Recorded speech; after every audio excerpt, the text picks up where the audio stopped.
Swayam Prabha. Digital India. Educated India.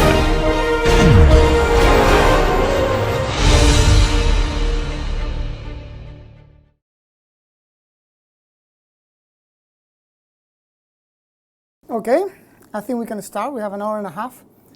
By the way, some of you approached me at the end and asked me some very good questions. I think it's better if you ask those questions during the class because some of them, I mean, if you have a specific question to your application, please, by all means, always come to me. But some of the questions you asked were very good, so it's actually a good idea that people hear the answer about it because many people may have the same questions in that sense. I could actually. So I mean, there were several of them. For example, someone asked me, okay, how do you implement the history field in the phase field UMAT code that you saw in Abacus? There was no history field, right? So the way you will do it, Abacus has I eliminated that line of code. It's in our website, but I eliminated that line of code just to make it easier for people to see the simplest code. But this extra line will be a line where you have Abacus allows you in the UMAT to have state variables, which are variables that you can keep in there and accumulate and call.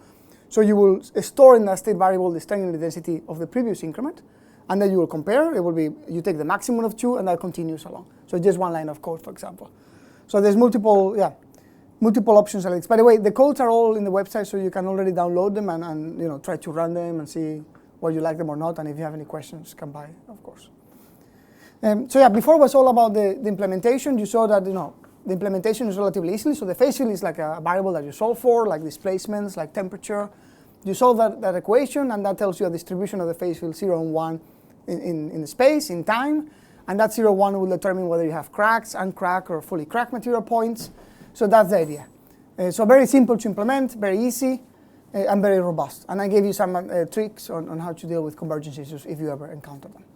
So now let's look at applications. And I have listed a number of applications. I don't know how much time we will have. I think for today I had 4 applications in mind. Let me see if this works. Yeah, so we have until 12:30. So I have 4 applications in mind. Let's see, otherwise we can see them, of course, tomorrow as well. So the 4 that I have thought to discuss, these are not the ones that I've been working the most. For those I've dedicated special sessions like hydrogen, corrosion, batteries. But these are some where we had a lot of fun and what I thought were interesting. One is related to kind of a smart or shape memory materials. We also do quite a lot of work in fracture in glaciology. All of these are phase field fracture applications. For example, in shape memory materials, or one could use a phase field also to describe the phase change. But I'm going to talk about fracture only. Hydraulic fracture, I know some of you have an interest here, and then composites, including functionally graded materials, and also carbon nanotube composites, not only fiber reinforced composites. So let me start with the smart shape memory materials. I don't know if you're all familiar with this. Have you all heard about what a shape memory material is before? I think so. For those of you who have not, this video I think is quite a nice illustration. So these are materials who undergo phase change and therefore can recover their original shape upon application of temperature of a mechanical load. You can see here a clip that this is first a wire. You deform that wire and then you heat that wire and it recovers its original shape. And you see something here that looks more like a clip, so you deform that clip, then you apply a temperature, and you see it recovers original shape. And these things happens because of transformation of phase between austenite and martensite. I mean, there's many types of shape memory materials, but I'm going to focus on shape memory alloys. A typical example is Nitinol. There are others. And there's 2 phenomena associated with this. One is what we call the superelasticity effect, and the other one is what we call the shape memory effect. And you can see them here. So this is the stress-strain curve. And this is called superelasticity because, as you can see here, so this is stress-strain curve, and you can map it here. So I'm in point 1, which means this is stress versus temperature. I'm going to move through here. This is the superelasticity effect. So I'm not going to change temperature for the time being. So I'm in point 1. If I increase my load, I'm starting austenite, and then eventually, when I get to point 2, so everything is linear elastic. It's an austenite behavior, all linear elastic. When I get to point 2, I start this transformation stress. I reach this threshold stress where the phase transformation starts. I get this kind of non-linear behavior. I haven't still reached plasticity. The yield limit will be somewhere here. So I still get some sort of phase transformation. So I get some sort of non-linear behavior. And then when I get to 3, I'm in this fully martensite region. And if I keep increasing my load, then eventually I'll become elastic here, and then I'll get some sort of yielding or somewhere here. But if I unload from here, you can see that I go back, Was this not working well, or did I lose internet? I do have internet. So I'll continue here then. So you can see that you know, if you go down, if you unload, you go back to 3 to 4. At 4, you start this transformation from martensite to austenite, and then when you get to 5, you're getting fully austenite. And what you see, you know, this is different from what you're expected to see, right? Those of you working with metals will immediately see that when you have a stress-strain curve, you do something like this, you get into this non-linear regime, this elastoplastic regime, and then when you unload elastically, but you are left with that plastic strain, that reversible strain. So this is different. You see that you recovered all the strains. So this can be actually quite large strains. I'm trying to remember now, 10%, something along those lines. So this makes them suitable for some applications where you really want to have very large deformations, but you don't want to have irreversible deformations. That's the idea.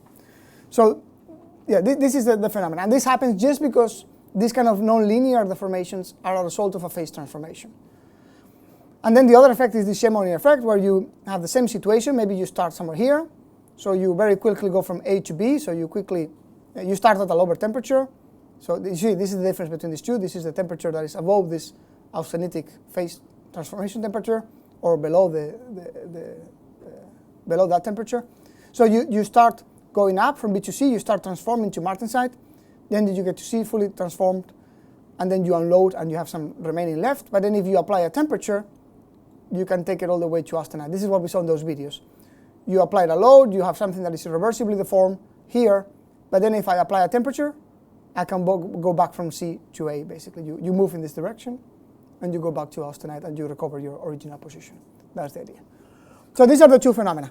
And in the context of fracture mechanics, the implications are that, of course, stresses are very large in your crack tip, so you're going to be moving around those lines, right? So you're going to have something that is austenite outside of your crack. Well, it depends on your temperature, but let's say we're somewhere here, austenite far away from your crack, and then as you approach the crack tip, you're going to have a phase transformation. You have a region where you have both austenite and martensite, and then when you reach a certain stress, you're going to have mostly martensite. And you could also have plasticity, but it will be very, very localized, because the plasticity threshold is somewhere here, so you have to go quite high. So you have a bit of plasticity, but it's quite localized. We haven't modeled the plasticity. Some other groups have done, but it's not a key effect. Yeah, so this is what it looks like. You can see here. This is the martensite phase fraction variable. So it's equal to 0 in the austenite region. Then it becomes between 0 and 1, and then it becomes fully 1. So this is a state variable. Again, you can use phase field to model also this phase transformation, so you can model this thing with phase field. But we're only going to model for cracks for the time being. And you can see, if you plot the log-log plot of the stresses ahead of the crack tip, is something like this. And remember what we discussed in the first lecture. Linear elasticity has a square root singularity. So you see the square root singularity of linear elasticity. Then you have this transformation zone, and then you have this linear elastic zone that is related to the fully martensite regime. So in terms of fracture, what happens is that these sort of non-linear strains that are related to this transformation, they add a little bit of plasticity, so they bring some toughening effect. So when we do fracture experiments on this Nitinol and other shear memory alloys, what we see is that there is a toughening effect, that the R curve, even though we haven't reached maybe much of plasticity, the R curve is not flat, like it would be a linear elastic material. We actually see a bit of plastic dissipation, less than with plasticity, but a little bit due to those inelastic transformation strains. We call them transformation strains. So there's some transformation work that creates some toughening effects. So basically, we wanted to see whether phase field was able to capture that, and we didn't want to define things. So the beauty of the model is that it can capture things naturally. So you don't have to do anything. The only thing we did was we changed the constitutive relationships to define the usual shear memory relationships. There are various models. I think we use both the Lagoudas model, but also the one of Auricio model. There's two models, Auricio model, Sousa and Auricio, and the Lagoudas model. So we use both of those models. But they're basically constitutive models. You can think of them as plasticity, basically. And this is what you get. So we run the simulation. This is the same square plate that I showed you before. Remember, the square plate, the behavior was such that the force increased, and eventually, boom, you get this kind of big drop. This was linear elasticity. Now we don't do anything to the phase field. And there's a bit of a discussion on what you do with the driving force. Do you consider the elastic strain density as the driving force, or the elastic plus some component of this transformation in strain energy density. But anyway, let's leave that aside for the moment. When you do that, you just add the shape memory behavior, and you can see that you get this kind of toughening effect. No longer you have something that is super brittle. You get a bit of a stable crack growth, some sort of propagation here, where you can see, I'm plotting here the facial fracture. You can see how it changes from 0 to 1. And I'm plotting here the phase transformation. And you can see how it's distributed within your component.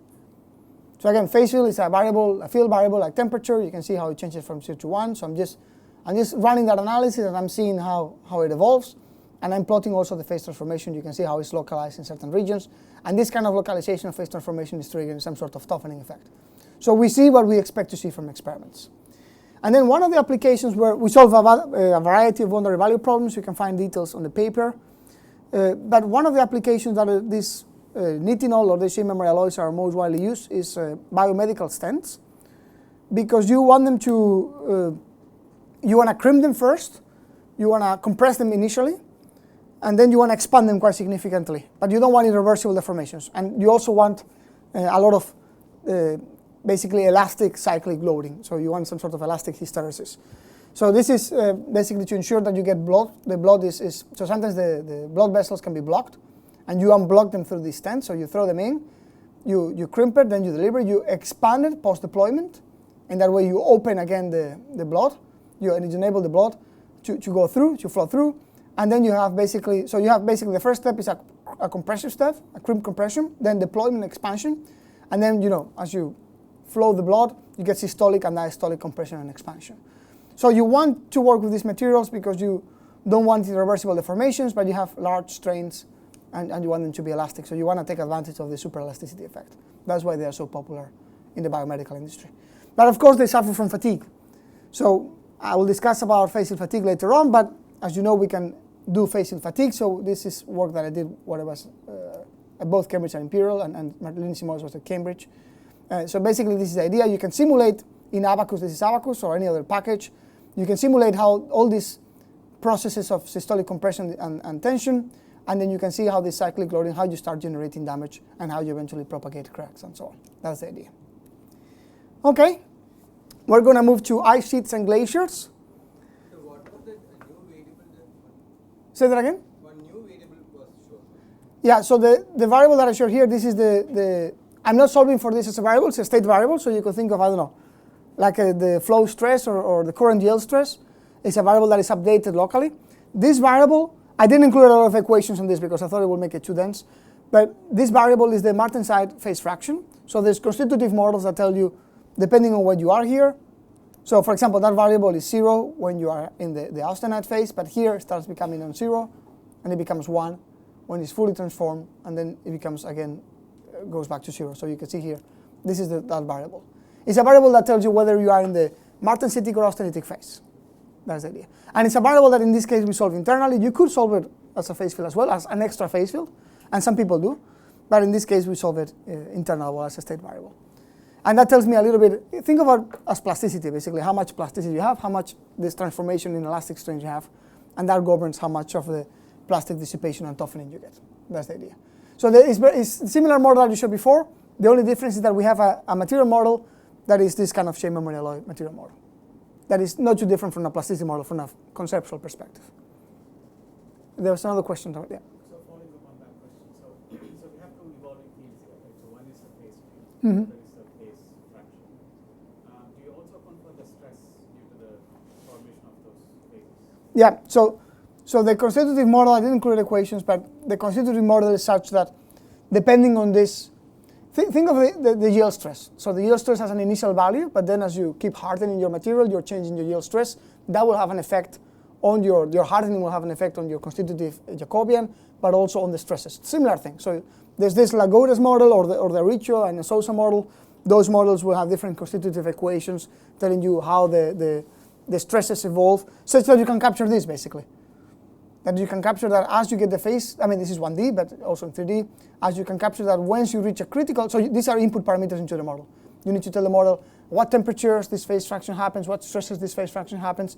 So you input those parameters into the model, then eventually you reach to that point, eventually you trigger that beginning of that phase transformation. based on your constitutive choices, you define how fast this phase transformation happens so slowly, like you're hardening in a way, and then eventually when you come back and so on. So that's what drives the evolution of this variable.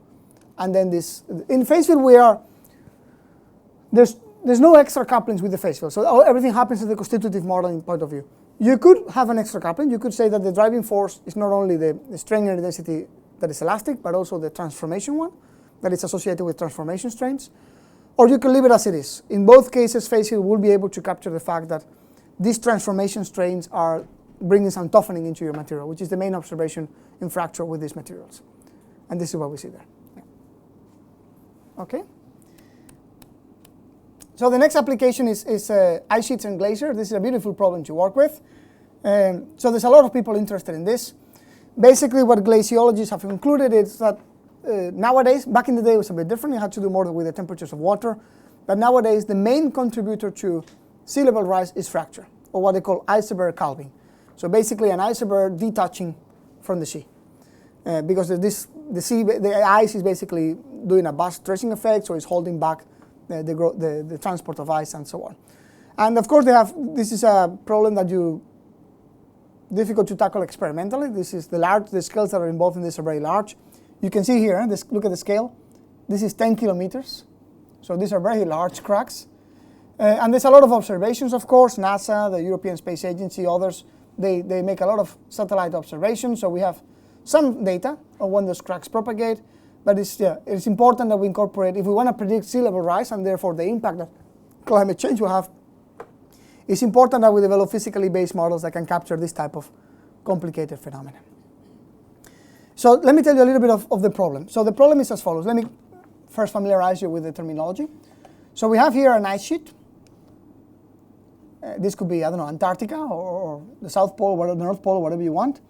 In this ice sheet, what you have is something that we call the ice shelf, where you have ice on top of the seawater.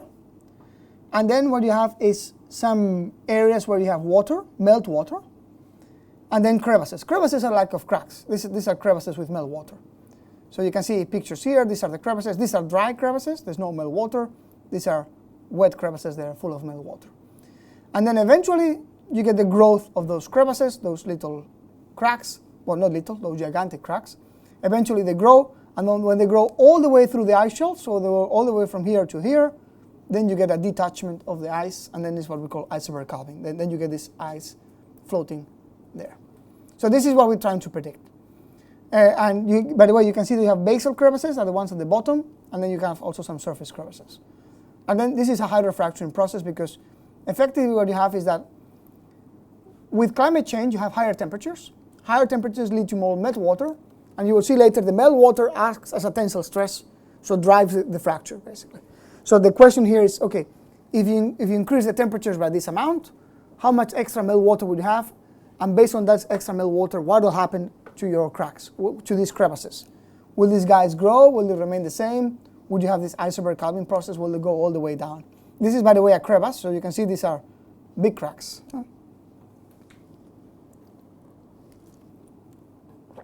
And this is what people have been doing quite recently. This is a Nature paper for some years ago. This is a group in Columbia University in the US. So what they did is they mapped the entire Antarctica, and they used very simple fracture mechanics, what we saw on the first day. They said, okay, because I should say that, there's a lot of ice sheet models that kind of simulate those things. The ice sheet models that we use to predict sea level rise. But as you probably have seen from the news and also in the scientific literature, there's a bit of a debate as well on how much sea level rise will occur over the next century. Some of that debate is related to how much the temperatures will increase, but even for a given increase in temperature, there's a bit of a debate on how much will happen. It goes all the way from 0.5 meter of sea level rise, which will impact some people, but not that many people, to 8 meters, which will be a problem for a lot of people, including India, Spain, where I'm from, and the UK. Why people discuss going all the way from 0.5 meter to 50 meters roughly depends on the fact that we don't understand very well these iceberg calving processes. So all these ice sheet codes that NASA has, for example, they assume mass loss based on some coefficient that is basically, there's no mechanics in there. They're fluid dynamics codes, and they assume mass loss based on a coefficient that is based on historical observations. But there's a lot of people saying, oh, you may have various instability problems, a situation where you have multiple cracks propagating in cascades, so that will increase the sea level rise significantly. So we need to bring down physics. We need to basically understand a bit more whether cracks will grow or not with mechanics. We cannot just rely on historical data. So this is what some of the people have been doing. This is a paper in Nature. So basically what they did was to map the entire Antarctica. From observations, they know the length of these cracks, of these crevasses, and then they basically calculate the stress intensity factors. And they say, okay, they apply superposition. When you are dealing with linear elasticity, you can apply superposition. And for here, they have some sort of creep models as well, so that's up to discussion. But anyway, you apply superposition. You have a crevasse. Someone tells you your temperature is going to grow by this amount. Therefore, you say, okay, if my temperature is going to increase by this amount, I'm going to have this extra meltwater. So they put this extra load due to the meltwater and their stress intensity factor. They compare all the fracture toughness of ice, and they did it for every point here. And they concluded that, these red areas are vulnerable. These areas in in yellow and green are okay, so they will propagate, but they will not propagate until the end. And here nothing will happen and so on. So this is they basically map the entire Antarctica. And linear elastic fracture mechanics is okay. It's not about approximation. But here we have creep. So that is a history-dependent problem. No longer we should apply superposition and so on. And we have other phenomena. So we try to go a bit beyond what these people have done. But this is fine. This is good stuff. So what we try to do is to develop a face field model for ice sheet fracture. It has multiple ingredients, some of them which differ from what you've seen before. So maybe I'm going to start from the bottom first. So we have a constitutive model for ice that is kind of a power law creep. So this is what they call Glen's flow law. This is what the glaciology community uses.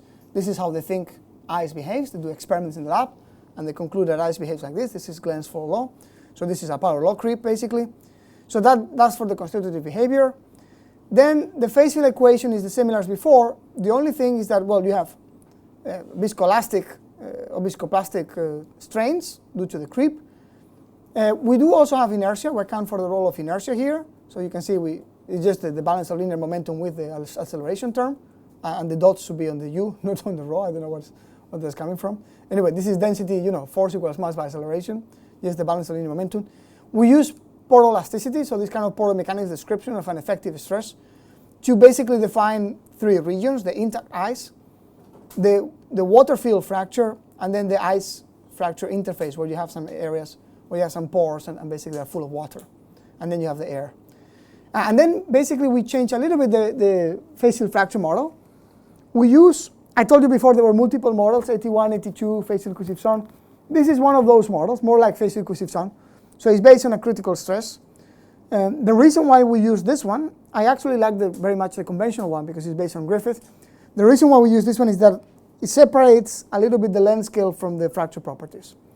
And in this case, I needed to do this because the length scales involved in this problem are very, very large. Remember, if we go here, this is 10 kilometers.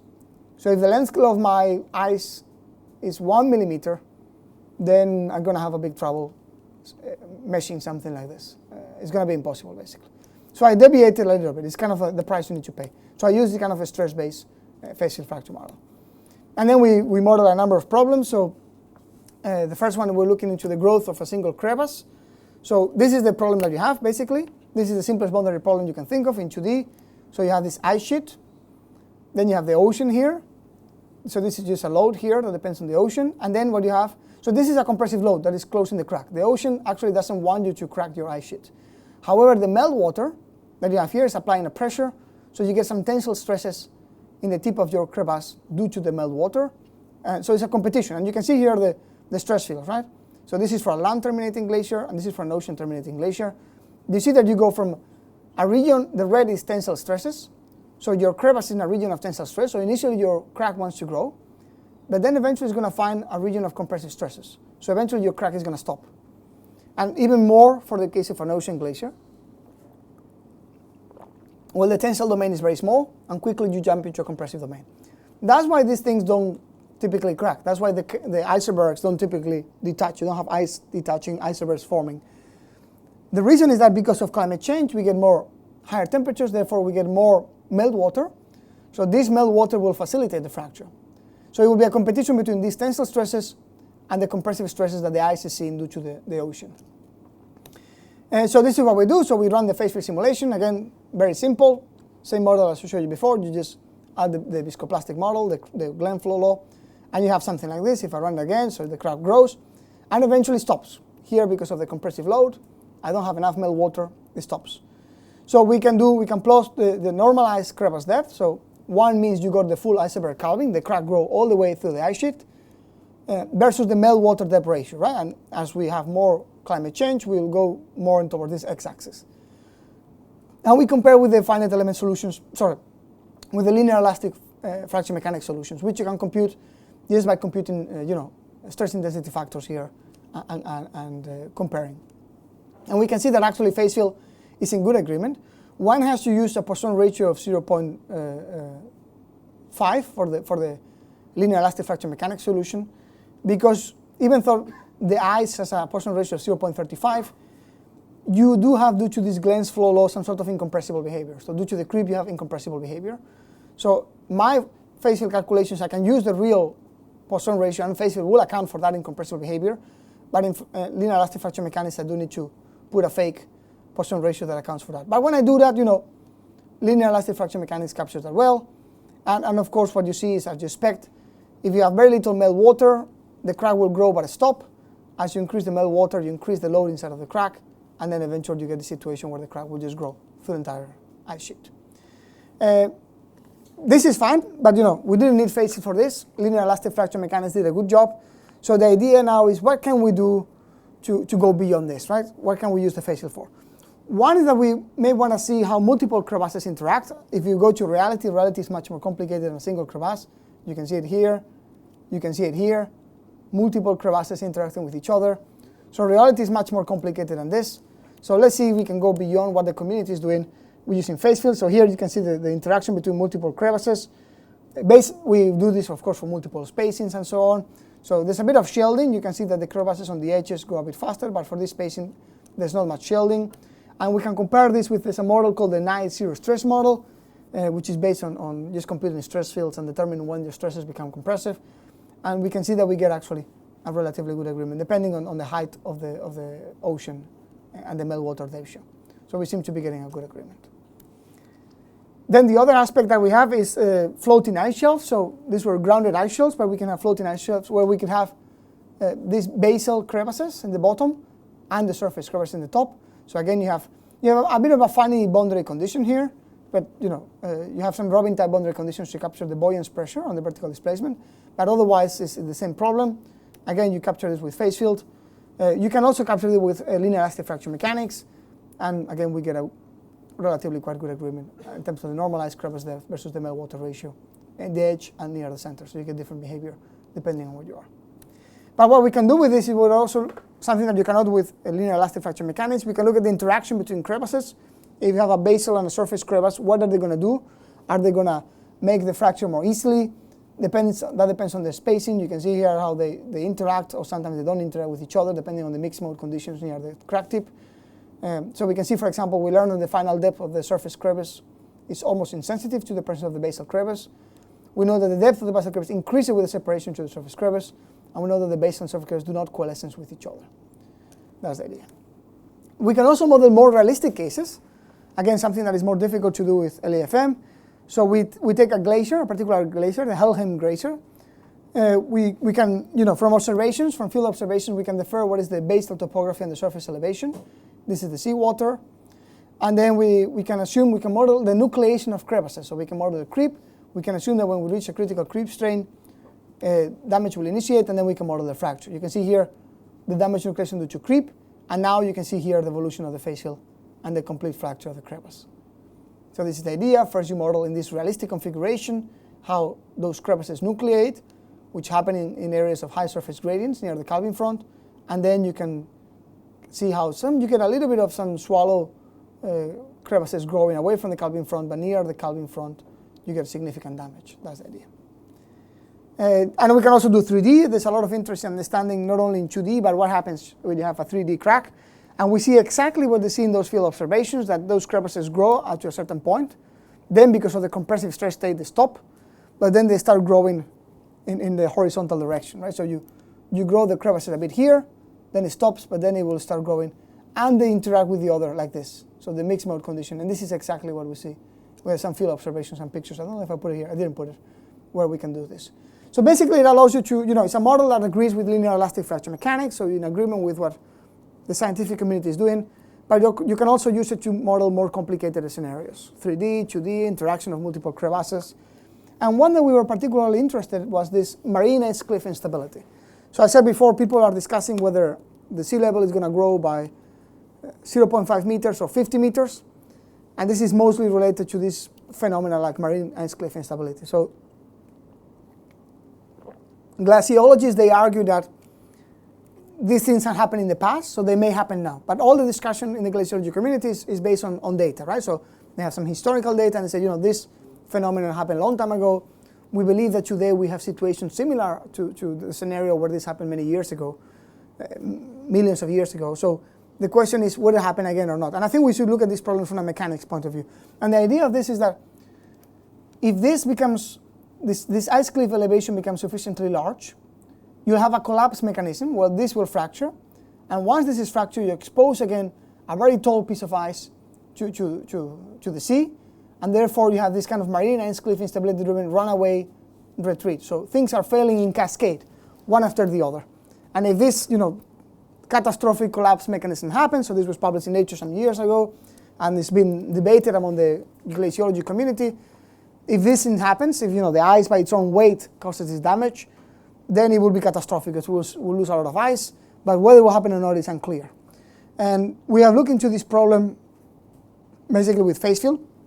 And the critical quantities that you're interested in is basically what is the elevation at which this phenomena will happen, how tall this thing has to be. And basically you have, there's some uncertainties related to the boundary conditions. We can limit those uncertainties in two cases, the free slip case and the frozen base case. And in between you have something called the Wedman sliding law, which is some sort of Robin boundary condition that you apply here. This is the friction that you get in there. So we look at a glacier of height 135 meters, and you can see this is the phase field evolving, so there's lots of damage here. This is a bit of a challenging problem, by the way, from a computational perspective, because normally we neglect the gravity loads. We normally, our gravity loads are quite small in any engineering component that we think of, but here, because of the very large scales involved, gravity loads play a big role. So you have a situation where, that's why we also have the inertia here. So inertia, sometimes inertia is important, sometimes you don't care about inertia, but inertia can also help regularizing convergence.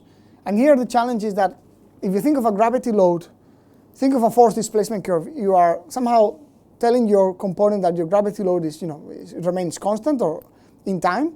You have a load that is being applied, but your material is losing stiffness. So somehow your gravity load has to go down, but you are at the same time telling that gravity load to remain constant. So it's a bit of a challenging problem from a convergence perspective. So you see here quite a lot of damage evolving, and you can see that, depending on whether you consider free slip or low basal friction, you do prevent ice calving, but you get a lot of crevasses developing away from the terminus. So you can see here a complete failure. And then you can also look at this friction coefficient, the more realistic coefficients that we know from observations. So we can see that, how you eventually create these cracks that eventually nucleate and you get the complete calving. So basically then we can change the height and determine under which conditions this kind of damage phenomena are going to happen. Okay, so that was all on ice sheets and glaciers. Some examples of hydraulic fracture. So again, we need to change, question. Clarification. You were mentioning about the Poisson's ratio and the modification from 0.5 to 0.3. It isn't clear to me when it's an incompressible material. Yes, so it's a linear elastic material that undergoes creep at some point. So then when people use linear elastic fracture mechanics, they need to pick a Poisson ratio to calculate the stress intensity factors and so on. So they normally will pick the one of ice, which is 0.35. However, ice actually, what we see in these models is that it's behaving as an incompressible material because you have this creep loading. So what we basically say is that our constitutive model captures naturally that, like if you do plasticity. So you would, if you have a linear elastoplastic material model, you would define your Poisson ratio at 0.3, but then your material will behave incompressible in the plastic regime because of the constitutive laws. So the same goes here, because you have the creep law, it's going to behave as an incompressible material. What we're saying to people is that if you do linear elastic fracture mechanics analysis, make sure because the straight state is such that creep is dominating. Make sure to pick your Poisson ratio to be equal to 0.5 to capture these stress fields that come from this incompressibility as opposed to the ones that will come from a linear elastic material with 0.35. Yeah. Because not necessarily a hollow, but the same system. Ice is extremely isotropic, right? I mean, to what extent do you think we are actually making the comparisons valid? I'm assuming that most of this analysis was isotropic. Yeah. So are there things that you can still capture because it's hexagonal with extreme anisotropy? Yeah, and I think in the ice, that's a very good point. And in the ice community, there's been kind of two trends. So there's some people that have been doing very careful experiments and looking carefully at the ice, how it behaves. And then separate from this is the glaciology community, which I don't want to say that they're not careful. They are careful, but they are looking at a very large scale. So they need to do simplifications. And there must be a sweet spot there. We look a little bit into the anisotropy. We didn't see that much of an effect. We did see a big effect because here these crevasses we're talking a half a kilometer. So the temperature, the ice behavior, so the properties of ice will change also. The ice that you have near the surface is very different than the ice that is compacted millions of years ago that is at the bottom. So we did change, we did a paper I didn't include here, but we did change, the temperature also changes along this half a kilometer. So we did change properties and temperature based on these through thickness evaluations. And I mean, we don't know that much about how the ice is different, but we know a little bit. So we do change, and we did see quite a an effect in this phenomenon. So I think it's an important factor. And in fact, I haven't done it, but I have on my to-do list to reproduce that Nature paper considering this. And I think they will be. So I think there's a lot of things that can be done. Anisotropy, we only look at it briefly, but maybe it's something interesting. And this kind of Antarctica Nature paper is not that complicated. It's a lot of treatment of data, but it's basically a stress intensity factor calculation, comparing against toughness. So one could do all those things, reproduce those things, adding your anisotropy, adding the thickness dependency of properties of ice. So the field has just started in a way. So there's still a lot of things for grabs there. Yeah, not for grabs. Yeah. So the other one, the third application I want to see today was hydraulic fracture. So hydraulic fracture, again, we have a poro mechanics description. So those of you working on solid mechanics and hydraulic fracture will remember this. This is an effective stress. You talk about the skeleton, you have a porous material. Then you have the facial fracture, same as before, no difference. And then you solve for an additional equation that is Darcy's law. So you want to figure out the fluid pressure, the fluid velocity, and so on. So the fluid flow. How we do that in practice in Abacus with a UMAT, now we need a UMAT HT. I will discuss that at a later date. There's a date that we talk about all implementation. For the time being, the key point is that facial is very convenient to use with multiphysics problems. So you can easily combine these equations. And then the only thing is that, of course, these equations that you have in Darcy's law, some of the parameters will have different values inside of cracks and outside of cracks. So you need to come up with a way of interpolating those values. But since you know the phase field, you can use this type of reservoir transient fracture domain decomposition approach, where you basically have this auxiliary field. So you have this variable that tells you, okay, based on the phase field, I'm in the reservoir domain, I'm in some sort of transient domain, or I'm inside of the fracture domain. And then you can define all those coefficients, so the storage coefficient, the Biot's coefficient, porosity, permeability tensor, as a function of those coefficients. So basically, you're using the phase field to interpolate. Anytime, think of thermomechanical cracking. Maybe you have conductivity inside of cracks, maybe you don't. If you don't, then you can always use the heat transfer equation and say the conductivity will depend on the phase field, and it will be 0 inside of cracks, 1 outside of cracks, and something in between. So some sort of interpolation measure. Since the phase field tells you where the crack is, you can easily solve the problem and solve the whatever extra equation you have, in this case Darcy's law, accounting for properties that are changing in space based on the phase field. That's the idea. And then, well, this is some representative example. So in this case, here I'm plotting the fluid pressure. This is what you're solving for. You can see that it's increasing inside of the crack. Here, basically, there's two cracks. I inject fluid inside of the first crack. The first cracks are growing. The second crack is not exposed to the fluid until the second crack becomes into contact. So you'll see the first crack is growing, the second one is not growing. There you see they connect to each other, and the crack starts to grow. And this can be very powerful in the hydraulic fracture because hydraulic fracture is a complicated phenomena where you're injecting a fluid. The cracking phenomena is very complex. You have crack branching, coalescence of multiple cracks, and you have this interplay with the fluid pressure. So, and this can be naturally captured in phase field. Again, no convergence issues, quite nice calculations. No, this is also outcome of simulations.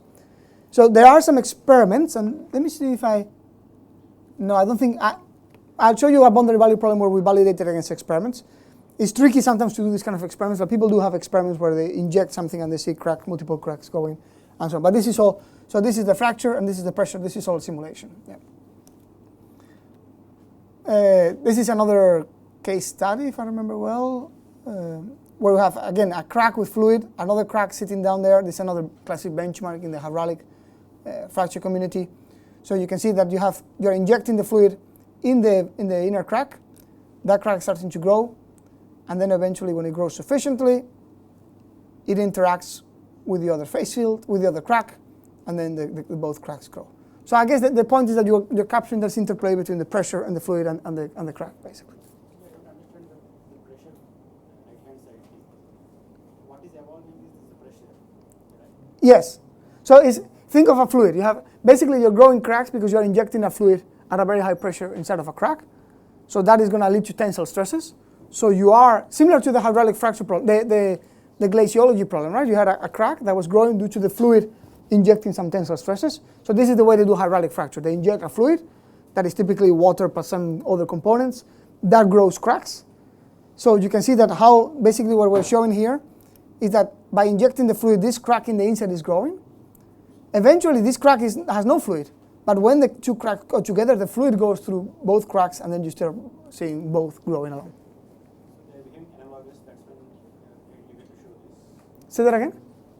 These two are behaving in an analogous manner, which is why we are showing this. Yes, so I want to show that the coupling between the facial fracture and the pressure, fluid pressure, is working well, in the sense that you can see how as the pressure, we increase the pressure, the crack starts to grow, the pressure goes along with the crack, the fluid pressure goes along with the crack and eventually expands into the new crack and grows.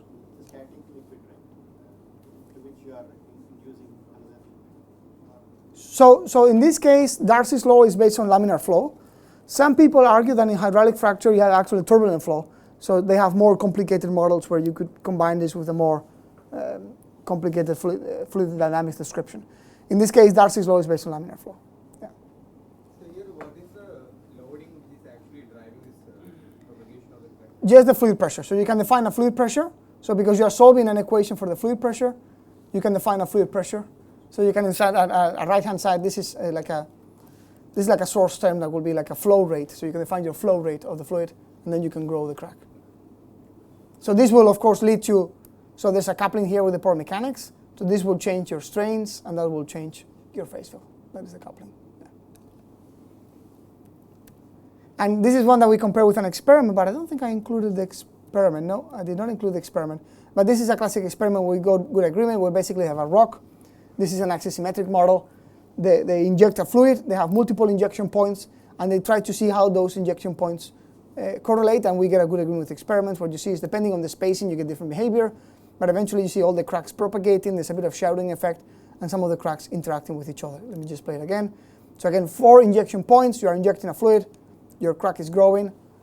This is abacus, by the way. You see, abacus, the temperature, the nodal temperature is NT, 1, this is the nodal temperature in abacus, so this is what we're plotting. And you see basically that it goes from 0 to 1, and that is changing, and this is the fluid flux, basically.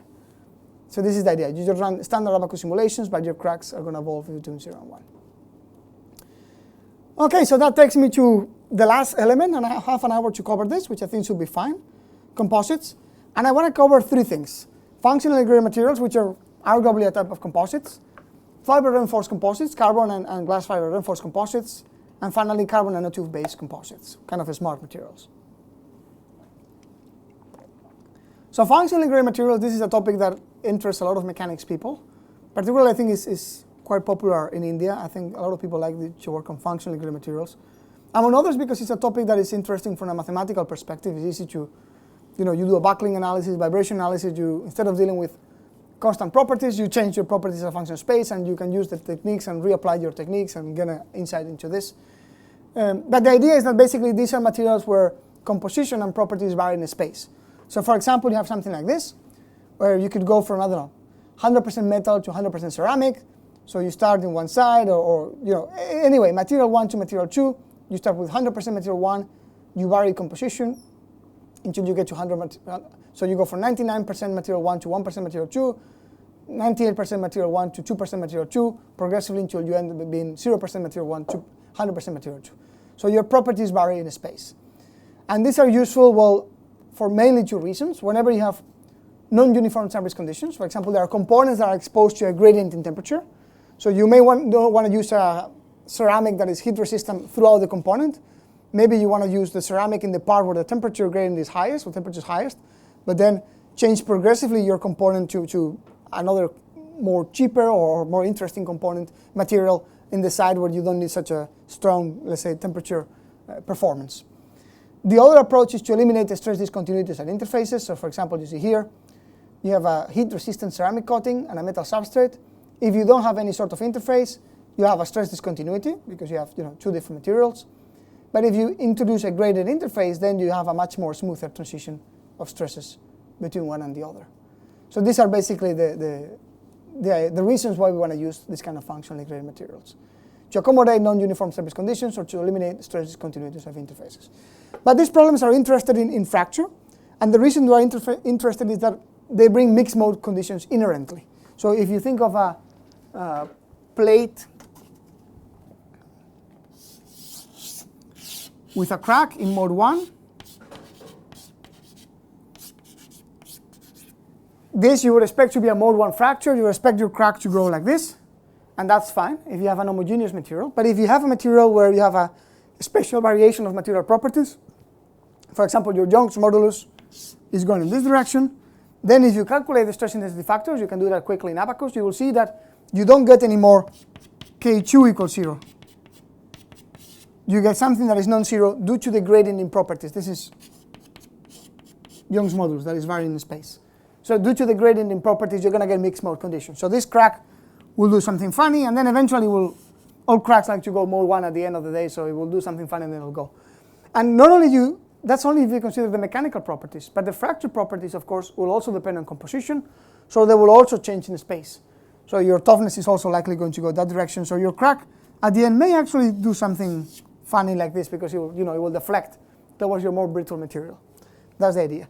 So they're interesting because even in mode 1 fracture problems, we get mixed mode fracture problems. So we don't know where the crack is going to go, basically. That's the idea. So this is work that I did here with Sundar, Natarajan, and others. And basically what we have here is that we look into functionally degraded materials with phase field. It's straightforward to implement. The only thing you need to do is, remember we had a line before that said, and this was a question that I got in the break as well, how do you introduce a functionally degraded material in that UMAT code that you showed before? Well, the UMAT tells you the coordinates. So if you know how your Young's modulus or fracture toughness depends on the coordinates, then I can just add an extra line that says coordinate x plus something plus coordinate y will give me this value of Young's modulus. So it's one line of code, it's straightforward. And then this is what we get. So just to show you various examples, here it's a comparison with experiments on epoxy glass functionally degraded materials. You can see that the crack deflects. It's a 3-point bending test. In an homogeneous material, you would expect to see the crack growing in mode 1, straight ahead, but it's not. It's actually moving, it's deflecting due to this variation in properties. You should also compare, you can also compare with other numerical tools. This is a classic finite element benchmark. And you can see this is with remeshing, this is with some sort of X-fins, I remember well. So you can see that these other tools, they all get the same, more or less the same result. The crack deflects due to the functionally degraded nature of this material. But then you can see that phase field, different to the other tools, the calculation does not finish when the crack reaches the second hole.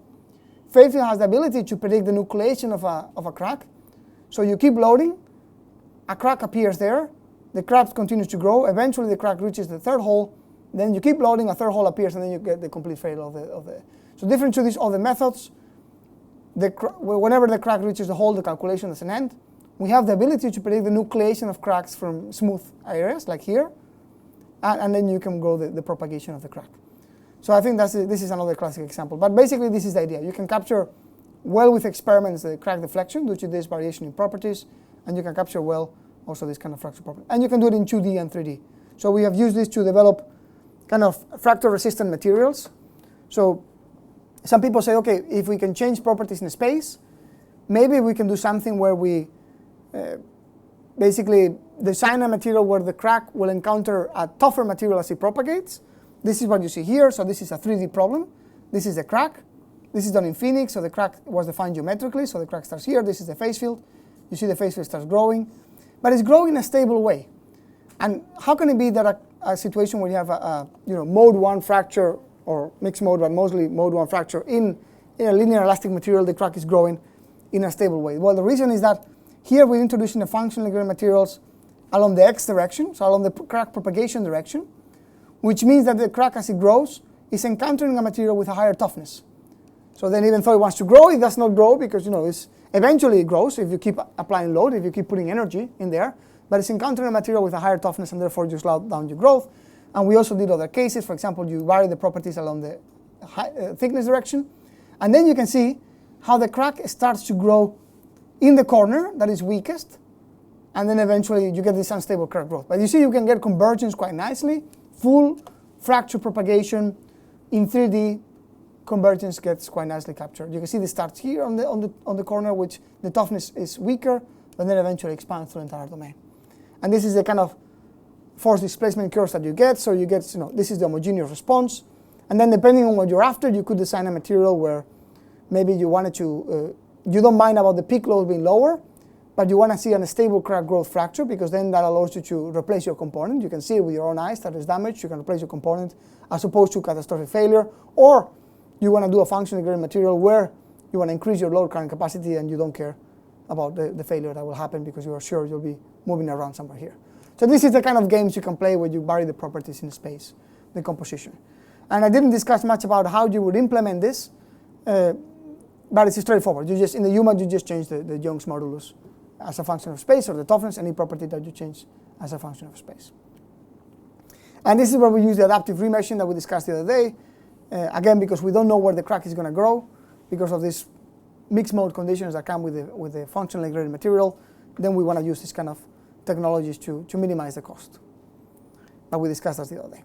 Okay, so let me go into composites. So this is work that I did with my close collaborator, Wei Tan, who is an academic at Queen Mary, University of London. So we were colleagues at Cambridge before, and back then, when we were colleagues there in Cambridge, no one had used phase field to model composites.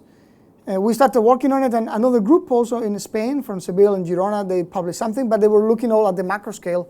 What we were interested was in the micromechanics of composites. So we were the first to look into this composite micromechanics fracture with phase field. So the idea here is that we have basically, we're going to resolve the fibers. So you have a matrix, then you have some fibers, and then 3 fracture phenomena can happen. You can rupture the fiber, you can rupture the matrix, or you can debond the fiber from the matrix. So in the first paper, we decided to use cohesive sum models to debond the fiber from the matrix. So everywhere we had fiber matrix, we put a cohesive sum model based on this linear attraction separation law given by attraction and energy. Later on, we decided to do it with phase field because it's the same thing, and I'll show you later. We can also tell phase field that they can only move in certain locations, although interfaces have different properties at the bulk. I'll show you later how. And then, so this is the other approach. This is what I say. So you could model the debonding. If you think of the debonding, you could model with cohesive elements. This is what we did at the beginning. But you could also do it with phase field, because you can have an equation like this that you run as a pre-processing step, where you basically use this extra phase field or this pre-processing phase field to interpolate properties between the interface and the matrix. So you see here, we want to assign different properties to the fiber, to the matrix, and to the bulk. And this is the GC. You see how the GC changes in space. So we basically use the phase field equation to, you could use any equation that you want. You basically interpolate the properties, and then your GC is going to depend on that pre-processing phase field equation. So you have a toughness of the interface. You know the toughness of the interface. You know the toughness of the bulk. You know the toughness of the fiber. So you basically interpolate in between. That's the idea. It's a pre-processing step. It's straightforward to do now because we have provided the code as well, in case you're interested. But anyway, both ways work okay. I think we move to fully phase field. In the first study, we did phase field for matrix cracking, fiber cracking, and cohesive zones for debonding. But then we saw sometimes a bit of convergence issues, so we moved to fully phase field. But again, both options are fine. And I think one could argue that actually this description of a smooth interface is physically sensible, because when we look at the microscope, it does look like, the change between fiber and matrix is not completely sharp. There's some sort of interface where we see a mixture of both components. So this is, for example, the first experiment we did. So this was experiments done by a group at Imdea Materials. So they did 3-point bending on these carbon fiber reinforced polymer composites.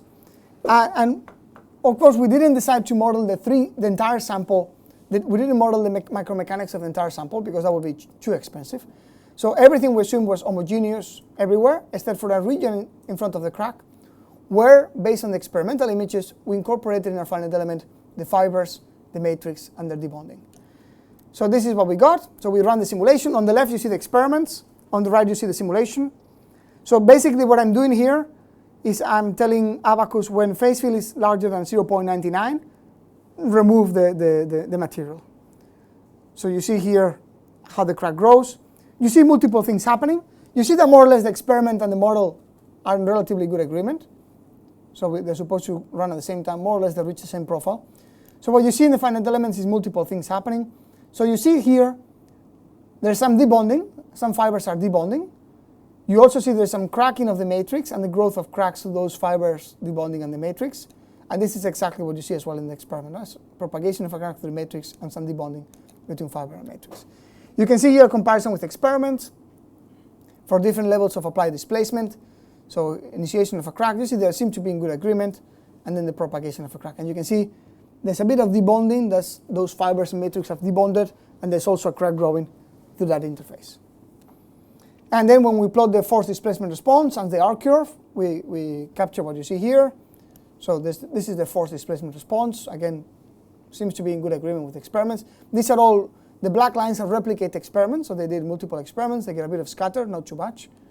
And here, this is the R curves, the J versus crack extension curves. Again, we see relatively good agreement in experiments and modeling. So we're quite happy about that. And then what we can do, yeah. So I'm just curious, did you take the image of the composite and mesh it as is, or you just assume that it's a random arrangement of the fibers? We did random arrangements of the fibers, and then we look and see whether it was similar to that. Not the image-based meshing? Yeah, because they also did multiple tests and so on, so it's a bit, so it's not identical, but it's similar, I would say, yes. So I think we ensure the same fiber matrix composition, so the same volume fraction of fibers, basically. Yeah, and then same dimensions of the fibers and so on. Yeah. And then what we do is, once you have a model that you can trust and you feel it gives you the same conditions as the model, then we start to looking into things. For example, during the manufacturing of these composites, you often induce porosity. And there's been a bit of a debate in the community whether pores are good or bad. In general, pores are bad. But people argue that sometimes you get a bit of crack blunting due to the pores and so on. So we added those pores, and we tried to simulate what happens. You can see different volume fractions of pores. And someone yesterday was asking me, I'm working with some porous materials, 3D printed materials. What do I do with the pores, right? You could put them, as some sort of phase, or let's say, state variable, some sort of field variable, or you could just define them explicitly if you want to deal with the micromechanics. If you know your porosity well, you can add it in there and see what happens with your crack. And I've seen people doing that in the context of 3D printed materials. And then, my colleague Wei Tan, he was interested in also this kind of bio-inspired composites. So he said, maybe we can define composites where they have some sort of brick and mortar microstructure, grain bridging microstructures, and see whether cracks behave or how do cracks behave. So once you have a virtual tool that is modeling these problems, then I think you can do anything you want, basically. And again, there's not a lot. The information that you need here is, mechanical properties and fracture properties, which are strength and toughness of the fiber and the matrix. And the interface, of course, the debonding one. That's all you need. So this was the first paper that we published in this, and maybe because it was the first to apply phase field to micromechanical composites, it has been very heavily cited. But the one I actually feel the proudest is the next one that we did, because what we did now is to take it one step further and do 3D. So now we model kind of the same experiment, but 3D. We have the fibers. You can see the whole fibers. And the beauty of doing it 3D is that you naturally capture the fiber bridging effect. So all the literature I have seen before was showing, so basically what happens when you have fibers, right? So this is exactly what you see here. You have a crack, The matrix is relatively brittle, so if you just had a crack in a matrix, the crack will just grow like this. Mode 1, you have, this is R curve, so J or K, so some measure of the applied load versus crack extension. You will just get something completely flat, unstable crack growth. In composites, good for us, they have good fracture toughness. You have a fiber bridging effect, so you have these fibers that are bridging the crack, they're closing your crack, basically. So because those fibers are closing your crack, you get a toughening effect, which is good. You know, we get an engained fracture resistance. But all the models that I've seen so far, what they did is first they ran an experiment, and then they had some sort of fitting of that toughening effect, and they embedded that fitting effect into the model. And that's because you know it will give you the experiment under the conditions of the experiment. But if you're looking at a different component where there could be other things playing a role, then you're going to get a slightly different response. You need to make sure that you always small scale yielding and other things. So my goal was, what if my model can tell me what is the bridging effect? And in order to capture the bridging effect, what I need to do is, I need to model those fibers. I need to model how those fibers close the crack, and I need to model eventually how you eventually fracture those fibers and the crack is free to go. So this is what we decided to do. So we did these 3D calculations where we put the fibers. So we are simulating the fracture of the fiber, we're simulating the debonding, we're simulating and you see here what's happening. So this is a 2D representation of the 3D problem. So you have some fiber bridging effect, the crack is being slowed down due to the fiber bridging, but eventually you're rupturing those fibers and the crack continues to grow. You get some debonding as well between the fibers and the matrix. So all the phenomena are being captured. You can see the debonding here between matrix and fiber. And eventually you get basically, for any choice of fiber volume fracture and any choice of whatever you're interested in, you can capture naturally this kind of R-curve phenomena. And you can see, for example, that the finite element prediction is very different from the rule of mixtures. So rule of mixtures will do an interpolation between the fibers and the matrix. You can capture this toughening effect associated with the fiber bridging. So I was actually quite excited about this because all the things that I've seen before was you do an experiment, then you fit an experiment. Here, you do the 3D experiment, so you know what is the effect of the fibers, and then you can change the volume fraction of the fibers, the properties of the fibers to see how much you gain. You can change, again, this kind of bio-inspired reinforced composites and so on and so forth. I don't think this paper has received the attention that the other one has received, but I found it was quite an important milestone. And then finally, we have a paper in preparation that has been in preparation for years now, but hopefully we'll finish it at some point. I think the first author became an academic and lots of teaching and admin, so we're still there. But that's where we have an elastoplastic behavior of the matrix, and it seems that we're getting good agreement with experiments. So this is digital image correlation, and we've seen that we are getting a good agreement with experiments here. You can see the experiments and the numerical modeling, and we are predicting cracking in those composites, accounting for plasticity as well. And then the last item of fiber reinforced composites, and maybe I'll leave the carbon nanotubes for tomorrow. The last item of the fiber reinforced composite is that we are looking into multiphysics problems. As I said before, we are kind of, in general, we typically understand quite well components when they are sitting on their own without an effect of the environment, but when the environment comes in, you get a much more complicated scenario. So the application is offshore wind energy, and you can see here that these wind turbine blades, after only 3 years, they are being degraded. And so this is a problem caused for the humidity. So we want to model the transport of humidity, and I'll discuss tomorrow how we do multiphysics problems like this. But I'll just showcase some examples so you can see that phase field is good at capturing this kind of phenomena. But basically the idea is that you can capture humidity effects, and it's still unclear in which way humidity interacts with, I think we need more experimental data with composites. There seems to be some good things and some bad things happening. But you can capture those things in principle. So you can come up with a formulation, this is a paper we published a couple of years ago. You can come up with a couple formulation where you have basically the deformation problem. You have the damage problem, which is the phase field, the one that we just discussed. And then you have the moisture problem. So you have a moisture transport problem. It's very similar to hydrogen. So this is the concentration of moisture. And the concentration of moisture evolves based on gradients of concentration. At the end, you want to have a uniform concentration. But it's also, when you have hydrostatic stress, you are expanding your matrix, and therefore more moisture can fill in. So there's a coupling with mechanics. This is what we call, the moisture redistribution. Then there's also another coupling with mechanics in that moisture results in some chemical strains. So you have these chemical strains due to changes in concentration of moisture. This is what we call the hygroscopic expansion. And then, of course, there's a coupling between the moisture redistribution and the damage in that, these strains will lead to damage, but also the propagation of cracks will lead to moisture redistribution and diffusion as you are exposing your sample to the outer surface, basically. That's the idea. So you can couple all of this. So basically you have one equation that you solve extra. This is the concentration of this moisture, relatively easy to couple. Similar to the heat transport problem. So again, if you have another way of adding an extra temperature, you can fake the temperature to be concentration. We'll discuss that tomorrow. But yeah, you solve an equal transport problem and everything is fully coupled. And just to show you some examples, so this is, you can find the details of the paper, but some different distributions of fibers and trying to understand how this mismatch in temperature or transformation will lead to some phase field damage. In this case, we're using phase field to model debonding as well, so we start seeing some debonding of the carbon, the matrix and the fibers. Again, we have another crack and we see the propagation of the moisture. Here you see the propagation of the crack, a bit of debonding, but mostly propagation within the matrix. As a function of time, of course, the moisture concentration, so we do calculations as a function of time. The moisture diffusion will be sensitive to time.